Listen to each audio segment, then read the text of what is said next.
So in this presentation I want to focus on animating directly inside Unity. There's a couple of different ways to get animation inside Unity. One way is to animate in the 3D editor that you're using and import the animation along with the models. Alternatively, for simple animations you can just animate directly inside Unity. Unity has an animation editor as well. So inside the scene that I'm looking at, I have a real basic scene that I'm building just to test out some materials that I'm building. I'm trying to build a real simple modular map that's based on a couple of different kinds of cubes. I'll demonstrate this or talk a little bit more about what we're looking at here in a future presentation when I talk about workflow. But basically what I want to do is I want to take one of these cubes and I want to animate. I want to rotate one of these cubes to build a real simple hazard. And so what I'm going to do is I'm going to select one of these existing cubes, and I'll just select this cube that has all these stripes on it. I'm going to Command D to duplicate, and I have these snapping to a grid. So I've built the cube, and I started out at a 0, 0, 0 position, and every time I move one of these cubes I'm holding down the Command key so that I can really quickly kind of line up and build out on this grid. So at the end of my scene here, where the road drops off, I want this hazard to move either up or down or rotate. And I'll just hit the play button and show you what I have so far. So I have this simple grid set up, and I want to be able to walk over here or push my marble over here and influence or have my marble bounce around in some way or get tossed off the platform. And the way that I'll do this is I'll just do a real simple rotation animation.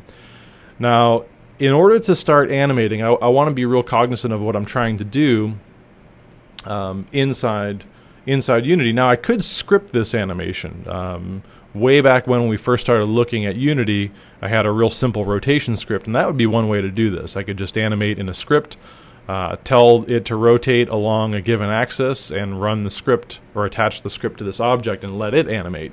But also, I could build an animation using the animation editor inside Unity. And so what I want to do is I want to be mindful of how I want to animate this thing. And I think what I'll do is I'll rotate along the z-axis. Okay, so I'm just kind of scrubbing my z-axis back and forth just to make sure that I'm looking at the right axis, because had I rotated this object I might have got a different result. But if I animate this object around the z-axis, I'll get exactly what I want. And so the way that I can animate inside Unity is I'll go to the Window pull-down menu and I'll choose the animation screen. Now what I like to do is I like to nest or dock the animation screen down here at the bottom. What you run into if you don't dock this window is that as I go draw focus back on the Unity screen, I can lose my animation panel. And so what I'll do is once I bring up the animation window, I'm going to grab the animation tab, and I'll just drag and drop until that nests inside with my project, my console, and now I have my animation nested. And you can save these layouts. There's actually a layout window, and you can set some, you can modify the layout of Unity. I could save this layout, but it's just a real simple modification that I only use every once in a while, so I'm not even going to bother with that. But now this allows me to focus on the animation timeline and focus on the object that I want to animate. And so once I have an object selected, the animation is fairly straightforward. I have a playhead, and you'll see that once I click on the timeline, I get prompted to create a new animation. And this is just an animation script. And so what I'll do is I'll call this cube rotate, or I could call this hazard rotate, or something that's just a keyword for the kind of animation that's happening. And I'll even say cube rotate along Z. Okay, so that because the only thing this animation is going to do is rotate this object along the Z-axis. I'll save this inside my assets folder, or probably more appropriately what I'll do is instead of saving it inside the assets folder, I'll create a new folder and I'll call this animations. So now inside my assets folder, inside my animations folder, I'll create this cube rotate along Z. Now once I do that, you can see that I get a playhead, and now I'm ready to animate. In addition to that, there's an animation component that's been added to this object, And we'll revisit that here in just a few minutes. But first thing I want to do is I want to animate this cube. Now, once I start animating, you can see that the record button is on. And so what I want to do is I want to go to my rotation transform. I'm going to look at the Z value, and I'm just going to hit 0 and then hit the return key. And you'll see that when I hit the return key, I expected to get a keyframe that popped up here at the 0 time, but we have kind of a chicken and an egg situation here to get Unity to start animating, and we can run into a similar situation inside Cinema 4D.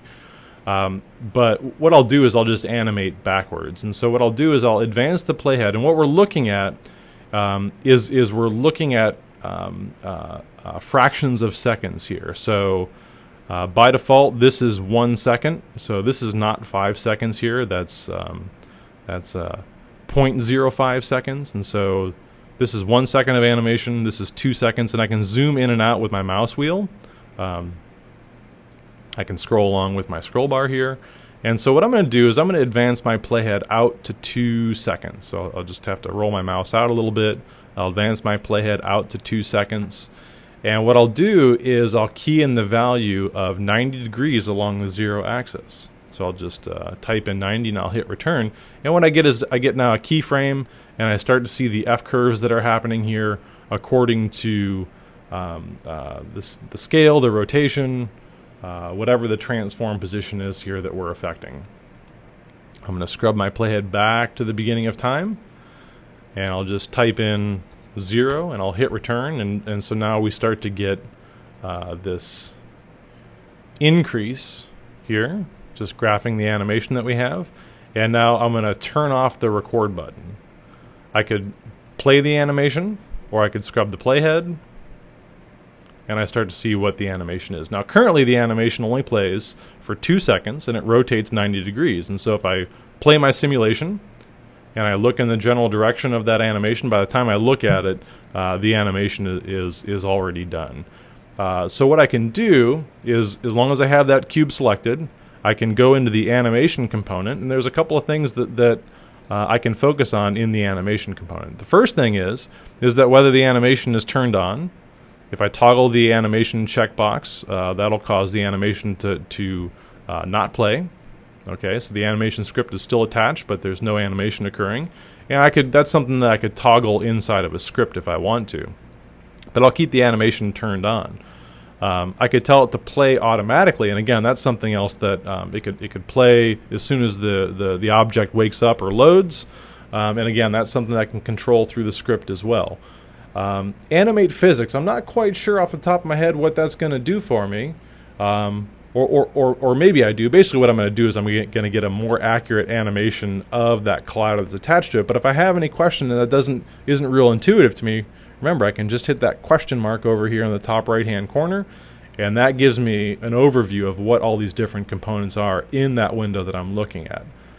So I can see here that the animate physics, should the animation interact with physics? And indeed it should, because what I want this to do is I want this to kind of fling or push my marble around as I end up on this platform. But I got a little bit of a glitch because my animation is only happening long enough, and I can't even get over there in time to see if this is going to affect my marble in the way that I intend it to.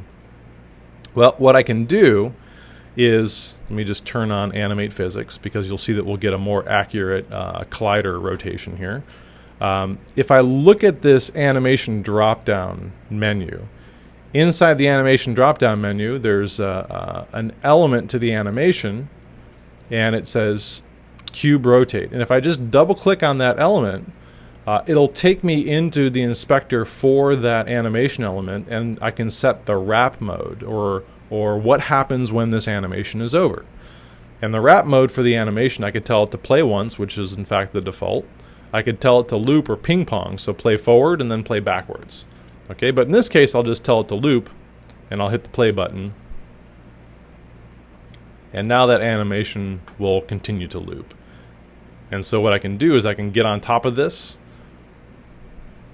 okay, and if I just stay here, this will eventually kind of toss me off. Okay, so If I go back to my cube, I'll select my cube, and I look at my animation.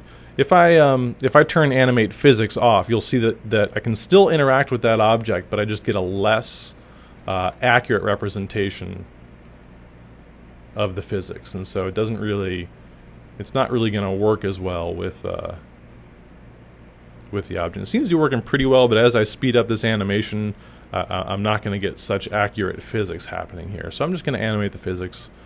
And otherwise everything else looks good. If I want to play around with the wrap mode again, I can just go into the actual animation. Maybe I can shortcut it just by going here, and it looks like I can. So again, with the object selected, I can just double click on this animation title. I'll double click, and that takes me into the wrap mode. I can set it to ping pong. That could be kind of interesting. It'll animate a little different. It should animate forward, and when it's done, it'll turn around and animate backwards. So it's a slightly different animation is being applied here, and so I have to work a little bit harder to stay on top of this thing. Okay, so that's the basics of animating inside Unity. If I want to modify this animation in any way, I can just select that object. I can focus on the animation window. If I want the animation to go slower or faster, I could just modify that end keyframe. So currently it's taking roughly 2 seconds in order for that 90-degree animation to animate, and so I could just roll my mouse out and say, well, maybe I want it to take 3 seconds. So I'll just take that keyframe and click and drag it out to 3 seconds. Okay, if I want to speed it up, I could drag it down to 1 second, and so on. If I want to continue to animate in here, I could just drag my playhead around and say, well, okay, in addition to having that cube rotate, I also want to move it according to an axis. Now, you know, I just created one keyframe, and the glitch that I have here is that as I scrub the playhead, I've just kind of changed that position. But if I scrub the playhead and change that starting position, okay, now when I scrub the playhead, I got a very different animation. Not the one that I wanted to create, but there we go. So I'll just undo. I'm back to with a simple rotation, and that looks pretty good. So I'll just jump in. I like this animation looping better than ping-ponging, and so that's pretty good. So I got a basic hazard happening here. I could have these things pop up and down. And again, I could also do this through scripting, but I thought it would be a little bit more intuitive to do it through this animation panel. So experiment with animations. Just a reminder, I'm still playing around with my sandbox here, so I'm really just experimenting. I'm not investing too much time at this point in the specific textures or the animation, but I'm getting closer to you know, getting all the elements that I want to be able to really rapidly prototype a level or two. So I'm going to continue to push forward, and we'll talk about implementing some new scripts, and we'll do that in the next presentation.